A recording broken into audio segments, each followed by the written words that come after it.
हरे Krishna everyone. आज हम श्रीमद् भगवत गीता के 17वें अध्याय के 23वें श्लोक को करने जा रहे हैं।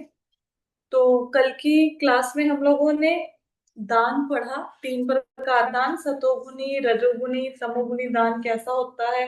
तपस्या के बारे में पढ़ा। सतोगुनी तपस्या कैसे की जाती है, तमोगुनी, रजोगुनी तपस्या। आज हम लोग देखो, अब तक इस अध्याय में हम लोगों ने क्या सीखा है। इस अध्याय की शुरुआत कहाँ से हुई थी। इस अध्याय की शुरुआत हुई थी कि अर्जुन ने भगवान से पूछा था एक प्रश्न कि भगवान, अगर किसी व्यक्ति की श्रद्धा है लेकिन उसकी श्रद्धा शास्त्रों के अनुसार नहीं है, तो उसका क्या होगा ऐसे व्यक्ति का। तो भगवान ने, मतलब उस वो व्यक्ति काम तो कर रहा है लेकिन शास्त्रों के अनुसार नहीं कर रहा, तो भगवान ने बताया कि श्रद्धा तीन प्रकार की होती है। सतोगुनी श्रद्धा, तमोगुनी और रजोगुनी। तो जैसा जिस व्यक्ति के अंदर गुण है वैसे उसकी श्रद्धा होएगी। फिर भगवान ने बताया कि आहार तीन प्रकार का होता है। सतोगुनी लोगों को ऐसा खाना पसंद है जो बल दे, आयु दे, स्वास्थ्य दे। रसमय भोजन खाते हैं, स्निग्ध भोजन खाते हैं। और राजसी लोग ज्यादा खट्टा मीठा तीखा ऐसा खाएंगे। तामसी लोग बदबूदार सड़ा खाना खाएंगे। दान के बारे में बताया कि जो लोग तमोगुनी हैं वो कैसे करेंगे दान, बड़े निरादर के साथ किसी को दान देंगे। और या फिर उनको ऐसा होगा अनुचित समय में देंगे, अनुचित व्यक्ति को देंगे, अपवित्र स्थान में देंगे। रजोगुनी व्यक्ति किसी भौतिक इच्छा के लिए दान देंगे। सतुगुनी व्यक्ति अपना कर्तव्य समझ कर देंगे। तो हर जगह में, चाहे वो दान की बात है, चाहे भोजन की बात है, चाहे यज्ञ की बात है, चाहे तपस्या की बात है, इस अध्याय में तीन गुणों का वर्णन हुआ है। कि ये तपस्या तीन गुणों में की जाती है, ये तप दान तीन गुणों में किया जा रहा है, ऐसे करके। लेकिन अब अगर आपने पहले भी भगवत गीता के क्लासेस में सुना होगा कि हमें तमोगुण से रजोगुण तक उठना है, रजोगुण से सतोगुण तक जाना है, फिर सतोगुण को भी पार कर देना है, फिर हम लोगों ने शुद्ध सत्व तक पहुंचना है। ये सुना होगा, पहले कभी सुना है क्लास में ऐसी बात कि तीनों गुणों के परे हाँ जाना है। जी। हाँ जी, हाँ जी, हाँ जी। तो हमने एक्चुअल में देखो, सतोगुणी जो सतोगुण होता है ना, सतोगुण भक्ति के मार्ग में रुकावट नहीं पैदा करता। अगर आपके अंदर सतोगुण है तो वो आपकी भक्ति करने में सहायता करेगा, उसमें रुकावट पैदा नहीं करेगा। ये सतोगुण का लक्षण होता है। लेकिन हमें सतोगुण से भी परे जाना है। अब हम लोगों ने तो अब तक इस चैप्टर में पढ़ा कि भाई दान तीन गुणों में होता है, तपस्या तीन गुणों में होती है, फिर हम इन गुणों से पार कैसे जाएं, है ना। तो उसका वर्णन इस श्लोक में आया है। थोड़ा सा ध्यान से समझेंगे तो ये श्लोक समझ आ जाएगा। श्लोक है, ओम तत्सदिति निर्देशो ब्रह्मणस्त्रिविधः संहितः ब्राह्मणस्तेन वेदाश्च यज्ञाश्च विहिताः पुरा। इसमें बताया गया है, सृष्टि के आदि काल से ओम तत्सत, ये तीन शब्द पर ब्रह्म को सूचित करने के लिए प्रयुक्त किए जाते रहे हैं। ये तीनों सांकेतिक अभिव्यक्तियां ब्राह्मणों द्वारा वैदिक मंत्रों का उच्चारण करते समय ब्रह्म को संतुष्ट करने के लिए यज्ञों के समय प्रयुक्त होती थी। अब थोड़ा श्लोक मुश्किल लगेगा लेकिन अभी थोड़ी देर में ही इजी लगने लग जाएगा। देखो, चार प्रकार के काम है जो कभी नहीं छोड़ सकते। आहार, यज्ञ, दान और तपस्या। ये चार काम करने ही करने हैं। अब आहार तो पता ही, नहीं करेंगे तो क्या होगा, मर जाएंगे। यज्ञ, तपस्या, दान भी कभी नहीं छोड़ना है। जैसे हम कहते हैं ना कि भाई समस्त कर्मों का त्याग कर दो, है ना। तो लेकिन यज्ञ, तपस्या, ध्यान का कभी त्याग नहीं किया जाना चाहिए।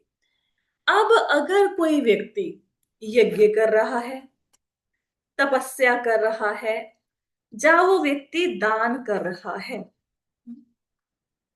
उसको वो ओम तत् सत ये तीन शब्द करके कह के वो दान करता है। किसी ने दान किया, साथ में बोला ओम तत्सत। कई बार आपने ये भी सुना होगा, किसी ने भगवत गीता की क्लास दी या कोई, मतलब कोई लेक्चर दिया, उसके बाद वो बोलते हैं ओम तत्सत, है ना। तो कोई दान किया, तपस्या की, यज्ञ किया, या कोई अच्छा काम किया तो साथ में बोला ओम तत्सत। तो ओम तत्सत बोलने से वो जो आपका यज्ञ है, तपस्या है, दान है, वो भगवान को अर्पित हो जाएगा। फिर वो सतोगुनी, रजोगुनी, तमोगुनी नहीं रहेगा, वो निर्गुण हो जाएगा। क्या कहने से? ओम तत्सत। ठीक है, कुछ समझ आया यहां तक? रिपीट करूं? देखो, क्या बताया अभी जी तक। माता जी, रिपीट कर दो। हाँ, देखो अभी तक हम लोगों ने इस अध्याय में क्या पढ़ा कि जैसे हमने दान करना है, जैसे सपोज तपस्या करनी है, एक व्यक्ति तो अपना कर्तव्य मान के तपस्या कर रहा है, वो होगी सत्वगुनी। दूसरा व्यक्ति बोल रहा है कि भाई मैं तपस्या कर रहा हूं, इसके बदले में मुझे कुछ मिलना चाहिए, वो हो गया रजोगुनी। एक व्यक्ति कहता है मैं तो दूसरों को कष्ट देने के लिए तपस्या कर रहा हूं, वो हो गया तमोगुनी। ठीक है, इसमें से जो तमोगुनी और रजोगुनी तपस्या है, वो तो भगवान को अर्पित नहीं की जा सकती। अब आया सतोगुनी। अब अगर हम सतोगुण में काम करेंगे, तो सतोगुण में अगर हम काम करेंगे तो ये काम हमें जन्म मृत्यु के चक्कर में फंसाएंगे कि नहीं फंसाएंगे, बताओ। नहीं फंसाएंगे माता फंसाएंगे जी। माता फंसाएंगे, अगर सतोगुनी भी करेंगे तब भी फंसाएंगे। तभी हमें जन्म मृत्यु के चक्कर में ये काम हमारे फंसाएंगे। ठीक है, अब किसी ने सतोगुनी दान भी किया है ना, तो भी तो उसको पुण्य तो मिलेगा ही ना। ठीक है, अब अब हम इस जाल से निकले कैसे? अब दान भी करना है, जाल से भी निकलना है, तो क्या करेंगे? हम लोग जो सतोगुनी दान है उसको भगवान को अर्पित कर देंगे। क्या कह के? ओम तत्सत। जैसे जो ब्राह्मण लोग हैं वो ओम तत्सत वर्ड यूज करते हैं, हम हरे कृष्ण मंत्र यूज कर लेते हैं। ठीक है, तो जैसे आपने, जैसे नॉर्मली ऐसा बोला जाता है कि अगर किसी ने आपको, किसी को आपने दान दिया तो उसके कर्म आपके साथ बंध गए। लेकिन हम कहते हैं कि अगर किसी को कैश देना पड़ भी गया दान में, अब कोई आ गया, आपके पास प्रसादम नहीं है, आप कुछ नहीं दोगे तो भी प्रॉब्लम है, अब कुछ देना है तो कम से कम हरे कृष्णा कहकर दो। ऐसा क्यों कहा जाता है? ताकि फिर वो जो आप कर्म कर रहे हो उससे आपको बंधन ना लगे। तो जो भी, पहली बात तो यज्ञ, दान, तपस्या, ये चीजें त्यागनी नहीं है, ये सारी जिंदगी करनी ही है। ठीक है, पर ये करनी कैसे है? ये भगवान का नाम लेते हुए करनी है। ओम तत्सत कहते हुए ब्राह्मण जब कोई यज्ञ करते थे या दान करते थे या कोई तपस्या करते थे, तो वो निर्गुण रूप में हो जाती थी, वो सतोगुण से भी ऊपर चली जाता था वो कार्य, उससे उनको बंधन नहीं लगता था। आज भी अगर कोई काम करेंगे फिर भगवान का नाम लेके उनको अर्पित करते हुए करेंगे, तो वो सतोगुण से भी ऊपर चला जाता है, वो निर्गुण हो जाता है, उससे आपको बंधन नहीं लगता है। अब कुछ समझ आया? जी माता जी। ठीक है, किसी को कुछ नहीं समझ आएगा तो पूछ लेना, अदरवाइज फिर कभी भगवत गीता पढ़ोगे तो ये ऐसे श्लोक पढ़ोगे तो समझ नहीं आएगा। ठीक है, तो अभी जो वैदिक मंत्र हैं उन सब में ओम लगा होता है। ठीक है, तो ओम तत्सत कहने से क्या होता है? ये ओम तत्सत है क्या? बेसिकली ये ओम तत्सत भगवान को सूचित करता है, भगवान को इंगित करता है, भगवान को लक्षित करता है। जैसे अभी मैं बोलूं यहाँ पे जीत माता जी, तो मैंने जीत माता जी कहा तो मैं किसको इंगित कर रही हूँ? किसके बारे में बात कर रही हूँ? किसको इंडिकेट कर रही हूँ? जीत माता जी को। तो जो ओम तत्सत है, ओम तत्सत कहकर हम भगवान की प्रेजेंस को इन्वोक करते हैं। मतलब ओम तत्सत का मतलब है कि भगवान स्वयं है। अब भौतिक जगत में क्या होता है? भौतिक जगत में वस्तु में और नाम में भेद होता है। ठीक है, जैसे सपोज करो मैंने बोला यहाँ पे रसगुल्ला, अब रसगुल्ला एक शब्द है, अब रियल रसगुल्ले में और जो मैंने नाम लिया उसमें भेद है, चीज अलग है, उसका नाम अलग है, वाचक और वाच्य अलग अलग होते हैं। ठीक है, मतलब एक वस्तु का नाम है, एक वस्तु सच में है। लेकिन भगवान का जब हम नाम लेते हैं तो भगवान के नाम में और स्वयं भगवान में कोई अंतर नहीं होता। तो जब ओम तत्सत कहा जाता है, तो ओम तत्सत कहने का मतलब क्या है? कि हम भगवान को इन्वोक कर रहे हैं।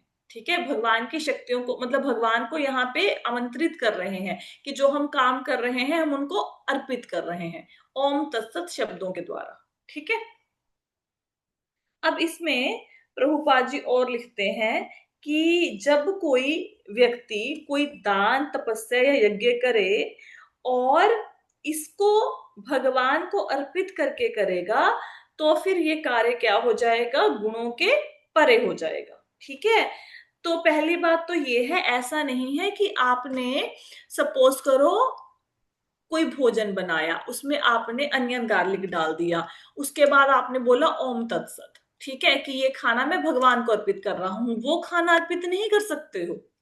हाँ। या दो कीड़े मार दिए फिर बोल दिया ओम तत्सत, ठीक है, कि भाई ये तो काम मेरा भगवान को अर्पित हो गया, ऐसा नहीं है। सतो गुणी। और अच्छा, कभी आपको कोई प्रश्न पूछे, जैसे हो सकता है आपके रिलेशन में आपके आसपास कुछ ऐसे लोग भी होंगे कि जो लोग ऐसा बोलेंगे कि भगवत गीता में कहाँ लिखा है कि अनियन गार्लिक नहीं खाना, कि या ये खाना भगवान को क्यों नहीं दे सकते। देखो, राजसी और तामसी तो ऑफर कर ही नहीं सकते भगवान को, ऐसे अनियन गार्लिक वाला, ऐसे ऐसा थोड़ा ना कि कोई बंदा ड्रिंक कर रहा है वो अपना वो भगवान को ऑफर कर दे। ठीक है। या फिर कोई बंदा मांसाहार कर रहा है वो बोले ओम तत्सत कि मैं ये भगवान को ऑफर कर रहा हूं ना। राजसी और तामसी यज्ञ, दान या तपस्या भगवान को ऑफर नहीं की जाती, भगवान उसको एक्सेप्ट नहीं करते। तो जो भी यज्ञ करना है, दान करना है या तपस्या करनी है या आहार ही है, भोजन ही है, वो अर्पित करने हैं भगवान को सतोगुण वाले। ठीक है। और फिर उस समय भगवान का नाम लेना है। अब भगवान का नाम लेने से होता क्या है, ओम तत्सत कहने से, ओम तत्सत कहने से या भगवान का नाम लेने से, सपोज आप कोई काम कर रहे हैं, जैसे आपने भगवान के लिए भोजन बनाया, अब उसमें बहुत सारी गलतियां हो सकती हैं, बहुत सारी अशुद्धियां हो सकती हैं। जैसे सपोज करो आप ना मंदिर में सेवा कर रहे हो प्रसाद वितरण की, ठीक है, आप प्रसाद लोगों को दे रहे हो। अब आप वहां पे स्टॉल पे, यहाँ पे प्रसाद लगा हुआ है, वहां पे खड़े हो। कई बार हम देखते हैं कि वहां पे डिवोटी नहीं है, तो एक व्यक्ति दो दो काउंटर को संभाल रहा होता है, तो वो लेफ्ट साइड से भी सर्व करता है हाथ से, राइट हैंड से भी सर्व करता है। कभी ऐसा देखा है आपने? बहुत बार देखा होगा, है ना। तो दोनों हाथों से सर्व करने के लिए लगे हुए हैं। या फिर क्या हुआ कि आप प्रसादम सर्व कर रहे थे, तो सर्व करते करते किसी का फोन आया और आप एक हाथ से फोन सुनने लग गए। ठीक है। या फिर प्रसाद सर्व करते करते क्या हुआ, आपके कान में खुजली हुई, आपने कान में उंगली मार ली या अपने बालों का हाथ लगा लिया। ये सारे काम नहीं करने चाहिए, ये गलत है। हम्म।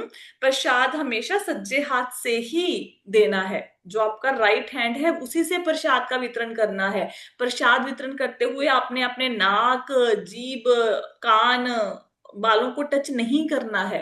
दोनों हाथों से प्रसाद का वितरण नहीं करना है। जब प्रसाद किसी की प्लेट में डाल रहे हो तो आपकी कड़छी उसकी प्लेट के साथ टच नहीं करनी चाहिए। एक बार जिसकी प्लेट में जो डाल दिया उसको वहां से लेके अपनी प्लेट में, अपने उसमें नहीं रखना है वापस, जो आपका मेन बर्तन है। कई बार लोग कहते हैं नहीं नहीं हमें दो नहीं चाहिए, एक ही पूरी दे दो, फिर एक वापस कर देते हैं, तो ऐसा नहीं करना है।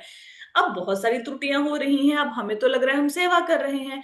तो अगर भगवान के नाम का जाप करते हुए हम कोई काम करेंगे, जैसे घर में भोजन भी बना रहे हैं, मतलब भोग बना रहे हैं, उसमें भी बहुत सारी गलतियां होती होंगी।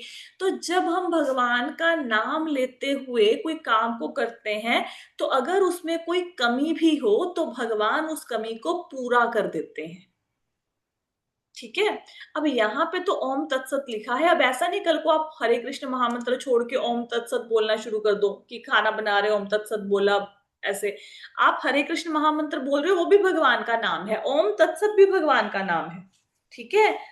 तो आप जैसे कोई भी काम करो, कोई भी सेवा करो, उसमें आपने भगवान का नाम लेके ही सेवा करनी है, ताकि उसमें जो भी हमसे कमी रह गई है भगवान उस कमी को पूरा कर दे। समझ आया यहां तक? जी माता जी, ये बहुत अच्छी बात बताई आप। ठीक है। तो अभी क्या है, ये जो ओम तत्सत है, अब जब ये आप श्लोक तात्पर्य को पढ़ोगे ना, पढ़ ही लो। ठीक है। ये थोड़ा टफ है, फिर पता नहीं पर्सनली पढ़ोगे समझ आए कि नहीं। ये पढ़ो, फर्स्ट पैराग्राफ यह बताया जा चुका है, पढ़ो जरा। हरे कृष्ण माता जी पढ़ूं। हाँ जी, पढ़िए। यह बताया जा चुका है कि तपस्या, यज्ञ, दान तथा भोजन के तीन तीन भेद हैं। सात्विक, राजस तथा तामस। लेकिन चाहे ये उत्तम हो, मध्यम हो या निम्न हो, ये सभी ये सभी बद्ध तथा भौतिक गुणों से कलुषित हैं। किंतु जब ये ब्रह्मा ओम तत्सत को लक्ष्य करके किए जाते हैं तो आध्यात्मिक उन्नति के साधन बन जाते हैं। शास्त्रों में ऐसे लक्ष्य का संकेत हुआ है। ओम तत्सत ये तीन शब्द विशेष रूप में परम सत्य भगवान के सूचक हैं। वैदिक मंत्रों में ओम शब्द सदैव रहता है। जो अब रुको, व्यक्ति शास्त्र बात है, बस बस बस यहाँ तक। अब इसमें क्या बताया गया कि इससे पहले वाले हमने जो श्लोक पढ़े हैं, उसमें हर श्लोक में ये आया कि आहार तीन प्रकार का होता है, सात्विक, राजसी, तामसी। तपस्या तीन प्रकार की होती है, सात्विक, राजसी, तामसी। दान तीन प्रकार का होता है। इसका मतलब चाहे वो उत्तम है, चाहे वो सतोगुनी दान है, चाहे वो मध्यम है, चाहे वो रजोगुनी दान है, चाहे वो निम्न है, मतलब तमोगुनी दान है, इसका मतलब भौतिक प्रकृति के गुण से तो बंधा हुआ है। गुण तो उसमें कोई ना कोई है, ठीक है, गुणों का मिश्रण उसमें है। लेकिन जब हम उस दान को करते हुए, राजसी तामसी नहीं, जब सतोगुनी दान को करते हुए हम बोलेंगे ओम तत्सत या हरे कृष्ण महामंत्र, तो ये आध्यात्मिक उन्नति के साधन बन जाते हैं, मतलब ये निर्गुण बन जाते हैं, ये शुद्ध सत्व में हो जाते हैं ये सारे काम। ठीक है, तो शास्त्रों में ऐसा वर्णन आया है। तो ओम तत्सत का मतलब क्या है? ये भगवान को सूचित करने के लिए है। ओम तत्सत, ये तीनों शब्द भगवान को सूचित करते हैं। और वैदिक मंत्रों में ओम ही सबसे पहले आता है अगर आप कोई शब्द का उच्चारण करेंगे। आपको पता है ओम कितना शक्तिशाली है? अगर आप थोड़ा सा पिछली क्लास को जाएं, याद करें, जब सृष्टि की रचना होती है तो सबसे पहले क्या बनता है? क्या आता है सबसे पहले? जब भगवान सृष्टि की रचना करते हैं सबसे पहले क्या आता है? कौन सा गुण आता है? माता जी तप बोला था, तप। आकाश तत्व। आकाश तत्व का क्या गुण है? आकाश तो बाद में आया, आकाश का गुण आता है पहले। आकाश का गुण क्या है? शब्द है माता जी। शब्द, ठीक है। माता ये तो शब्द हाँ, जिसमें शब्द, ओम। हाँ, ठीक है। तो आकाश का गुण है शब्द। जब सृष्टि की रचना होती है तो पूरी सृष्टि की रचना पता किससे हुई है? पूरी सृष्टि की रचना एक शब्द से हुई है। वो शब्द क्या है? वो शब्द ओम है। तो पूरी की पूरी सृष्टि किससे रची गई? ओम से। अब हमें ये बातें समझ नहीं आती क्योंकि हम तो बद्ध जीव हैं, है ना। हमें तो जितना थोड़ा बहुत पढ़ा उतना हमें समझ आया। तो ओम इज वेरी पावरफुल। ओम बहुत ज्यादा पावरफुल मंत्र है। हर मंत्रों के आगे ओम आता है। भगवान कहते हैं ना, प्रणवः सर्व वेदेषु। सारे वैदिक जो मंत्र हैं उनमें मैं क्या हूं? मैं ओम हूं। तो सारी सृष्टि की रचना ओम से हुई है। अब आपको मैं राजा वेन की स्टोरी सुनाती होती हूँ। उसमें मैं आपको क्या बताती हूँ कि राजा वेन को ब्राह्मणों ने हुंकार से ही मार डाला। कोई अस्त्र यूज नहीं किया, कोई शस्त्र यूज नहीं किया, उन्होंने सिर्फ हुंकार करी। और हुंकार से, वो सिर्फ एक ध्वनि से वेन मर गया। अब सोचो कितना पावरफुल है ध्वनि, है ना। और हम जो ये हरे कृष्ण महामंत्र बोल रहे हैं, आपको पता है ये क्या है? ये ध्वनि है, लेकिन ये आध्यात्मिक ध्वनि है। और ये जो जब आप हरे कृष्ण महामंत्र बोलते हो, आपको पता है ये कहाँ तक पहुंचता है? ये गोलोक वृंदावन तक पहुंचता है।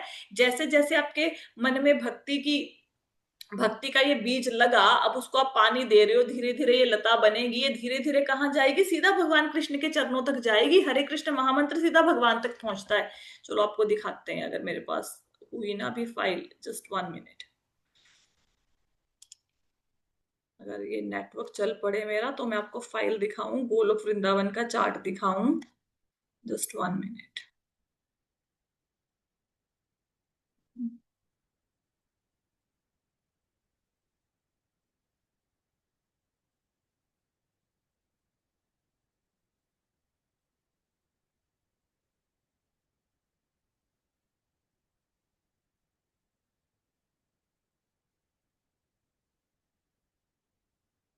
को फाइल मिल जाए, मैं आपको दिखाऊं, बड़ा अच्छा लगेगा आपको कि आप जो महामंत्र कर रहे हो, ये कोई साधारण मंत्र नहीं है कि ऐसे आपने बोल दिया कि चलो महामंत्र कर रहे हो।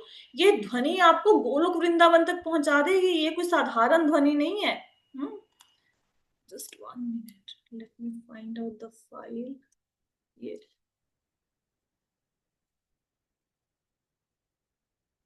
आपको स्क्रीन अभी नजर नहीं आ रही होगी, है ना, कि आ रही है? नहीं माता जी, अभी नहीं आ रही। एक मिनट में शेयर करती हूँ स्क्रीन। नहीं आ रही माता जी। एक मिनट दिखाती हूँ, स्क्रीन दिखाती हूँ। ये भी नजर आई कि अभी भी नजर नहीं आ रही? एक मिनट रुको, दिखाती हूँ, जस्ट 1 मिनट। नहीं आ रही माता जी। एक मिनट, एक चार्ट खोलते हैं। ये तो लॉर्ड कृष्णा का चार्ट है, जस्ट 1 मिनट। ये है वैदिक कॉस्मोलॉजी।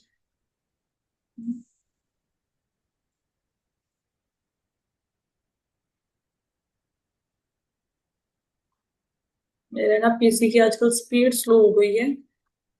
चलो लेट्स सी, अगर ये फाइल खुलती है मैं आपको दिखाती हूँ। उसमें प्रॉपर दिखाया हुआ है कि हरे कृष्ण महामंत्र कहाँ तक जा रहा है, कैसे भगवान तक पहुंच रहा है। ठीक है, तो ये कोई साधारण मंत्र नहीं है ये। हाँ ये देखो, आप ये देखो, ये अभी नजर आया कि अभी भी कुछ नजर आ रहा आ है? गया माता। हाँ जी, आ रहा है, अभी नजर आ रहा है। आ रहा है ना? अच्छा, अब आपको एक चीज दिखाती हूँ। थोड़ा वेट करनी पड़ेगी, मेरे पीसी ने ना आजकल थोड़ा साथ देना छोड़ दिया है। ये आप भूलोक में बैठे हैं ना, यहाँ पे ये देखो, यहाँ पे मेरा कर्सर है, दिख रहा है? ये नजर आ रहा है मेरा कर्सर मूव होता हुआ? जी माता जी। भूलोक में ये देखो, आप यहाँ बैठ के हरे कृष्ण महामंत्र गा रहे हो ना? ठीक है, तो ये हरे कृष्ण महामंत्र कहाँ गया? ये देखो, ये भूरलोक, स्वर्ग लोक, महर, जन, तप, सत्यलोक सबको पार कर गया। ठीक है, ये परतें हैं, earth, water, fire, air, ether, mind, intelligence, ego, इसको पार कर गया। ये कार्णोदक्षय विष्णु है, ये विरजा नदी है, इसको भी पार कर गया। आगे ये ब्रह्म ज्योति है, ब्रह्म ज्योति को पार कर गया। फिर इसके बाद क्या है, यहाँ पे कैलाश है, कैलाश पर्वत को पार कर गया। फिर ये अयोध्या धाम है, इसको पार कर गया। बैकुंठ लोक को पार कर गया, ये देखो बैकुंठ लोक को, ये माधुर्य धाम में एंटर हो गया। ठीक है, और सीधे जाके कहाँ पे पहुंचा है, ये देखो कहाँ पहुंच रहा है ये, कहाँ भगवत धाम भगवान के चरणों में। मथुरा धाम माता भग, जी, भगवत मथुरा धाम धाम। भगवान के चरणों में। मथुरा धाम से ऊपर पहुंच गया, मथुरा धाम को क्रॉस करके कहाँ पहुंच गया है? गोलोक धाम। गोलोक धाम। ये हरे कृष्ण महामंत्र की पोटेंसी है। सी, हमें ऐसा लगता है हम यहाँ पे बैठे मंत्रा कर रहे हैं, पता नहीं किसी को पता भी चल रहा होगा, भगवान को पता भी चल रहा होगा हम कर रहे हैं कि नहीं कर रहे, है ना? ये सीधे आपको वहां से कनेक्ट करता है। ये बताया हुआ है माता मैंने जी, पहले। हाँ जी। माता जी, पर जैसे हम नाम जब करते हैं, हमारा तो मन नहीं लगता, तो क्या वो भी जाता है वहां पे? मतलब हम तो बेमन से मतलब अपना 16 माला करते हैं। हाँ हाँ, देखो अभी आप जब नाम करते हैं, हम नाम जपते हैं, तो हमारा मन तो भी शुद्ध नहीं है, तो हम तो अपराध के साथ ही एक ढंग से नाम कर रहे हैं। लेकिन भगवान का नाम एक ऐसा है जिसका प्रभाव कभी भी अछूता नहीं जाएगा। जैसे मैं हमेशा कहती हूँ कि जहर है, अगर शीशे पे लिखा हुआ है, उसको जानबूझ के पी लिया तब भी वो मार डालेगा जहर, बिना अनजाने में पी लिया तब भी जहर मार डालेगा, जहर अपना काम करके हटेगा। तो जो भगवान का नाम है ये शुद्ध है, ये अपना काम करेगा। चाहे किसी ने हंसी मजाक में भगवान का नाम ले लिया, चाहे किसी का मजाक उड़ाने के लिए आगे हरे कृष्णा वाले, चाहे किसी को घर का रास्ता बताने के लिए रामनगर इधर है, श्यामनगर इधर है, किसी ने भगवान का नाम लिया, उससे असंख्य जन्मों के पाप कट जाएंगे। ठीक है, तो जब हम नाम ले रहे हैं, भले ही उसमें हमसे अपराध हो रहे हों, लेकिन वो अपराध खत्म कैसे होंगे? नाम लेते लेते वो अपराध खत्म होंगे। उसका हल भी नाम ही है। अगर हम चाहते हैं कि हम बिना अपराध के नाम करें, तो उसके लिए क्या करना पड़ेगा? अगर हम चाहते हैं बिना अपराध के हमारा जाप हो, तो क्या करना पड़ेगा? उसके लिए क्या करना पड़ेगा? प्रैक्टिस करनी पड़ेगी माता जी। नाम ही लेना पड़ेगा। जी। नाम के अपराधों को खत्म करने के लिए नाम ही लेना पड़ेगा। ठीक है, नाम ही नाम के अपराधों को खत्म करेगा। जैसे जहर जहर को काटता है ना, कांटा कांटे को निकालता है, तो नाम ही नाम के अपराधों को करते करते करते करते, जपते जपते जपते जपते। आपको ये पता है, जब इनिशियली हमें बोला गया कि 16 माला करनी है, तो एकदम से ऐसे पहाड़ सा नहीं टूटा ऊपर अपने? ऐसा नहीं लगा कि कैसे करेंगे, है ना? ऐसा लगा होगा। और हो सकता है माता जी, इनिशियली, पहले पहले पहले पहले तो लगता था 16 माला बहुत ज्यादा है, कैसे होंगी। ऐसे लगता था ना। और कभी कभी पहले क्या था कि नींद भी बहुत ज्यादा आती होगी, या फिर पहले टाइम भी बहुत ज्यादा लगता होगा, हो सकता है मंत्र का उच्चारण भी सही ना होता हो, और कई बार सांस भी फूलती होगी। ये सारे लक्षण आपने देखे होंगे, है ना। फिर धीरे माता जी धीरे अब तो स्मूथ है, अब स्मूथ हो गया। अब स्मूथ हो गया ना। तो ये कैसे स्मूथ हुआ, कैसे हुआ ये स्मूथ, बताओ। नाम लेते प्रैक्टिस से लेते, नाम माता जी। जप करते करते। नाम ले नाम जपते जपते। हाँ, जब नाम लेते लेते आपका सांस फूलना बंद हो गया, आपको नींद आनी बंद हो गई, आपको 16 माला इजी लगने लग गई, अब आप उस टारगेट तक पहुंच चुके हो। आपको 32 कहा जाएगा तो शायद हो सकता है आपको लगे कि थोड़ा प्रेशर है, 16 तो अब आपको इजी लगने लगी कि 16 तो करनी ही है। इसी प्रकार नाम लेते लेते लेते लेते ये जो अपराध हैं धीरे धीरे समाप्त होते जाएंगे, बस गुरु की आज्ञा का पालन करते रहो। ठीक है, राइट। तो अगला पैराग्राफ ममता माता जी आप पढ़ो। पूनम माता जी के पास ना शायद बच्चे हैं, तो फिर वो पीछे आवाज आती है, पढ़िए। जी माता जी। जो व्यक्ति शास्त्रों के विधानों के अनुसार कर्म नहीं करता, उसे पर ब्रह्म की प्राप्ति नहीं होती। भले ही उसे क्षणिक फल प्राप्त हो जाए, लेकिन उसे चरम गति प्राप्त नहीं होती। तात्पर्य यह है कि दान, यज्ञ और तप को सतोगुण में रहकर करना चाहिए। रजो या तमोगुण में संपन्न करने पर ये निश्चित रूप से निम्न कोटि के होते हैं। अतः ओम तत् सत शब्दों का उच्चारण परमेश्वर के पवित्र नाम के साथ किया जाता है। उदाहरणार्थ ओम तो विष्णु, जब भी किसी वैदिक मंत्र का या परमेश्वर का नाम लिया जाता है तो उसके साथ ओम जोड़ दिया जाता है। यह वैदिक साहित्य का सूचक है। ये 3 शब्द वैदिक मंत्रों से लिए जाते हैं। ओम इत्येतद् ब्राह्मणों निर्दिष्टम नाम ऋग्वेद प्रथम लक्ष्य का सूचक है।